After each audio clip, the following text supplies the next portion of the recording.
Assalamualaikum warahmatullahi wabarakatuh. Bismillah walhamdulillah wassalatu wassalamu ala rasulillah Sayyidina Muhammadin ibni Abdillah wa ala alihi wa sahbihi wa man tabi'ahu wa walah wala hawla wala quwata illa billah amma ba'd. Alhamdulillah, malam hari ini kita semua dapat berkumpul dalam majelis yang mulia ini. Terima kasih kepada LDNU pengurus pusat yang telah menyelenggarakan Haul Gusdur di tahun ke-10 sejak berpulangnya almarhumullah. Kira-kira 10 tahun yang lalu, tepatnya pada tanggal 24 malam 25 Desember tahun 2009, sore hari saya ingat sekali saya menelpon almarhumullah. Waktu itu beliau baru saja dari kediaman Kiai Haji Mustafa Bisri, sahabat karib beliau, dan waktu itu tugas saya adalah membujuk beliau untuk kembali ke Jakarta karena beliau kondisinya memang secara kesehatan waktu itu tidak terlalu baik dan sudah sangat capek. Saya ditelepon oleh ibu mengatakan, dibujuk wailah kundur se ini bapak ngersakno langsung ke Tebu Ireng. Jadi saya menelpon beliau, saya matur, Pak, bapak kundur rumiyin nggih, bapak pulang dulu ke Jakarta ya, besok cuci darah dulu, nanti kalau memang harus ke Tebu Ireng, ke Jombang setelah itu. Lalu beliau mengatakan, enggak nak, bapak sudah dipanggil Mbah Hashim, bapak harus ke Jombang malam ini. Dan akhirnya beliau sore itu bertolak ke Jombang. Sampai Jombang beliau terjatuh karena lemas dan langsung dibawa ke rumah sakit di RSUD Jombang. Belum sempat ke Makbaro Tebu Ireng, belum sempat.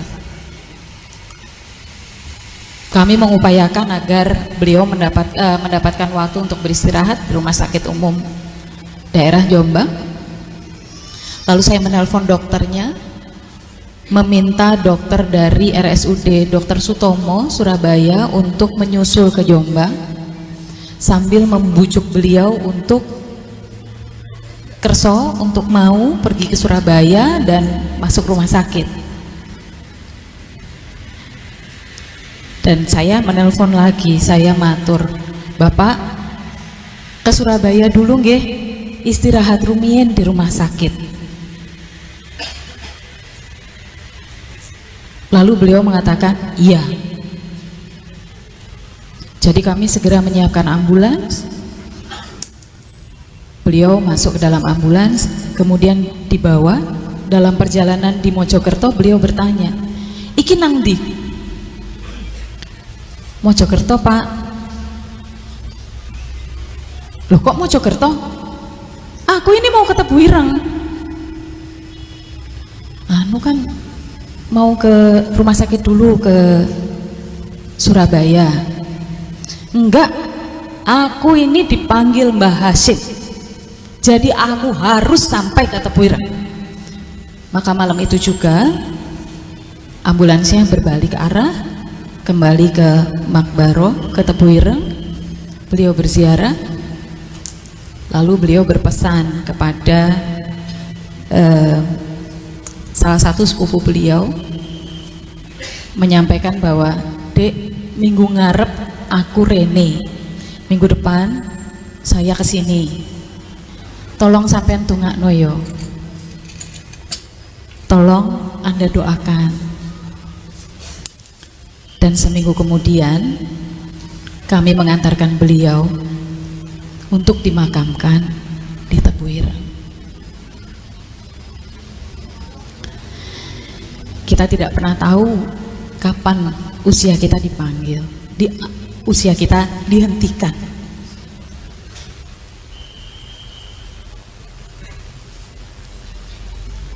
Malam hari ini kita berkumpul bukan untuk memuja-muji beliau, tapi karena kita ingin belajar, karena kita ingin mengambil keteladanan, karena kita ingin mencari inspirasi, terutama di dalam situasi kehidupan kebangsaan kita yang seperti ini sekarang, yang banyak kebencian, banyak permusuhan, banyak prasangka, banyak orang hanya mencari kepentingannya sendiri atau kepentingan golongannya. Banyak orang yang maunya menang dan mengalahkan yang lainnya. Banyak orang yang sibuk menumpuk harta, seakan-akan itu nanti bisa dibawanya. Malam hari ini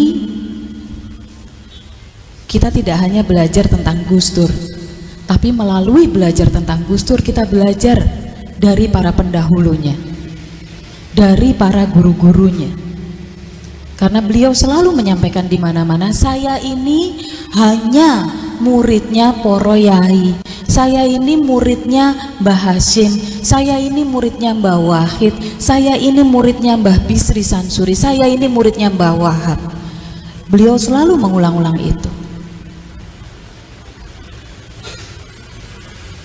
Kita yang baru mencapai sedikit saja dalam kehidupan kita, kadang-kadang jumawanya, sombongnya sudah seakan-akan dunia berputar karena kita.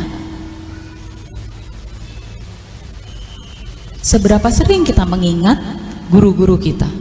Seberapa sering kita merasakan betul, meresapi betul bahwa apa yang ada dalam diri kita sekarang itu karena ada orang-orang lain yang telah membuka jalan untuk kita, yang telah mengajarkan kepada kita.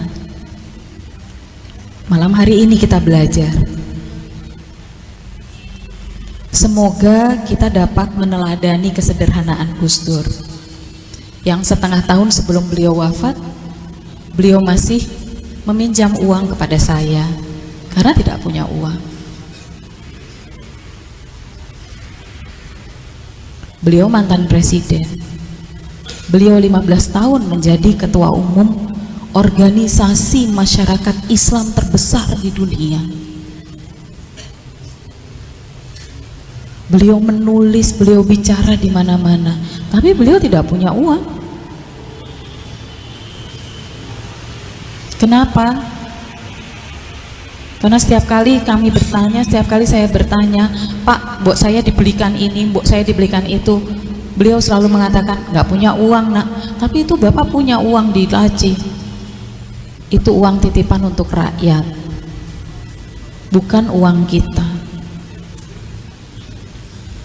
Beliau tidak pernah mempersoalkan pakaian apa yang tersedia untuk beliau. Bajunya lengan panjang batik, kalau kerahnya sudah rusak, dipotong lengannya, jadikan kerahnya. Kita baru punya jabatan sedikit saja, sudah sibuk mikir baju kita, pantas nggak ya untuk jabatan kita.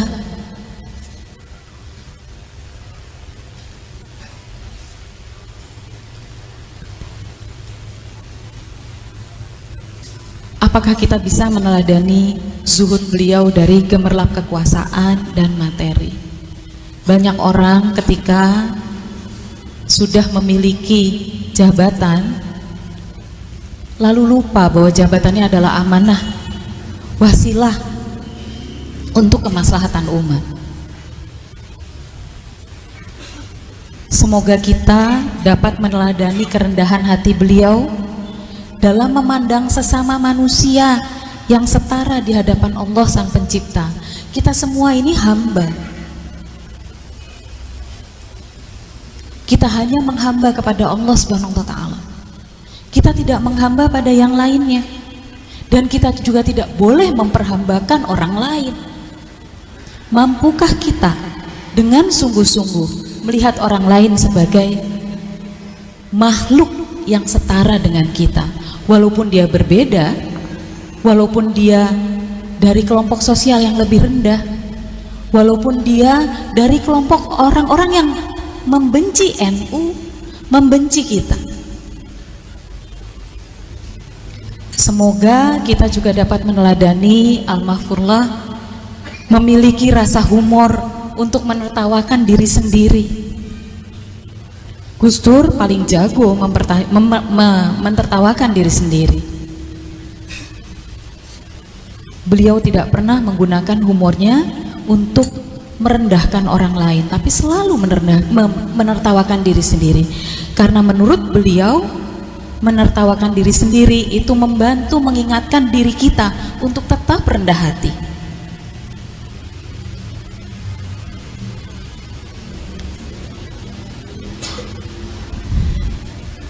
Semoga kita juga dapat memiliki keteguhan hati untuk setia kepada tujuan mulia perjuangan kita, yaitu kemaslahatan umat. Semoga kita dapat memiliki kesabaran, belajar dari Mas Eko tadi, Mas Banser.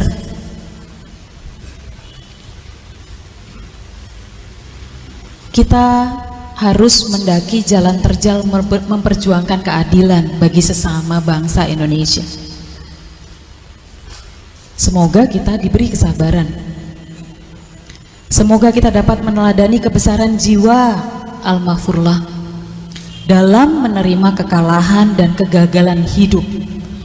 Sebab Gus Dur banyak sekali mengalami kegagalan, tapi itu tidak menyurutkan langkah beliau, tidak menjadikan kegagalan itu sebagai batu sandungan. Kegagalan apa yang lebih besar dari didongkel oleh konspirasi politik dari kedudukan sebagai Presiden Republik Indonesia? Dituduh korupsi walau tidak pernah terbukti sampai sekarang. Apakah setelah itu, setelah terbukti bahwa beliau tidak korupsi, beliau tidak mengambil dana dari Sultan Brunei, apakah beliau kemudian berkoar-koar meminta haknya, menuntut masyarakat? Tidak. Beliau mengakui bahwa ini semua adalah permainan politik, dan beliau sudah menetapkan bahwa ada cara lain untuk berjuang. Semoga kita bisa meneladani kebesaran jiwa beliau, tidak surut langkah pada saat kita berhadapan dengan batu sandungan. Dan semoga kita semua dapat terus bersikap istiqomah, melihat hidup kita hanya sebagai saluran berkah untuk orang-orang yang ada di sekitar kita. Khairun nas anfa'uhum linnas. Bagi Gus Dur itu bukan jargon, bukan slogan, bukan pemanis bibir, tapi beliau meyakini betul bahwa tugas mewujudkan Islam rahmatan lil alamin tidak bisa ditawar.